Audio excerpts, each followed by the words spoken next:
So you all have now seen the big news of the day.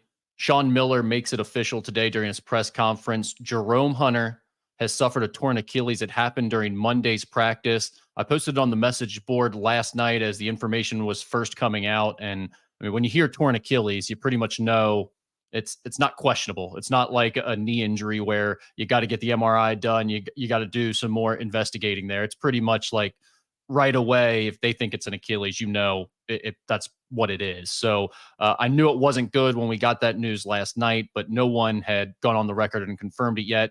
Sean Miller did that today. So Jerome Hunter, he wasn't going to come back this year, obviously. He was still working his way back from the heart attack he suffered back in June, but he had gotten back to a point where he was cleared to practice with the team. He had been going at it with them for the last few weeks, and this is just a brutal, brutal setback for him.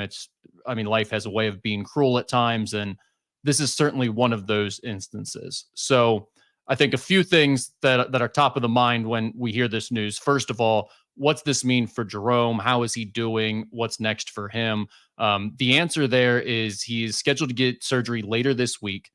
He still intends to come back next season and play. Sean Miller said the expected recovering time is going to be somewhere around 6 months. I know everybody else has their ideas of what an Achilles surgery takes to come back from, and they think that might be a different timeline. I'm not a doctor. I don't have more information than Sean Miller does.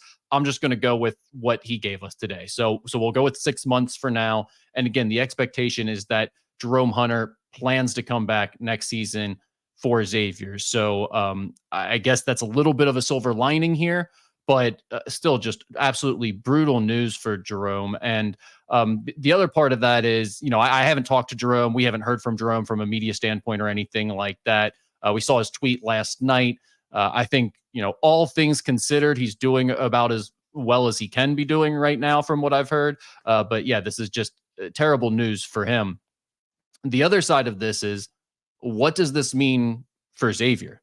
Because if you listen to Paul Fritchner and I yesterday during the Musketeer Report podcast, we spent a decent amount of time talking about the future of the front court for Xavier and what Xavier would do this offseason. I mentioned, with the idea that Jerome is coming back from this heart situation and you've got Zach Freemantle coming back from another foot surgery, granted, those two guys are starter level players in the Big East, and you're expecting them to come back next year.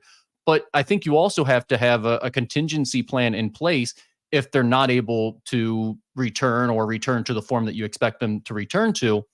And then literally within hours, this happens to Jerome Hunter. So that adds even another layer to what we were talking about there in terms of, yes, these guys are coming back, but it's still questionable, and you still might need someone else to start the season in Jerome's place and eat up more of those minutes as the season goes along. So I definitely think this adds another layer of complication for the coaching staff in terms of, you've got Jerome and Zach coming back. You've got Abu and Gitas coming back. You've got the three freshmen in theory that can come back. Now, what do you do this offseason? How many of those guys actually make their way back to Xavier next season? And do you look to add someone else in the transfer portal? And obviously, I said I do expect them to look at the transfer portal.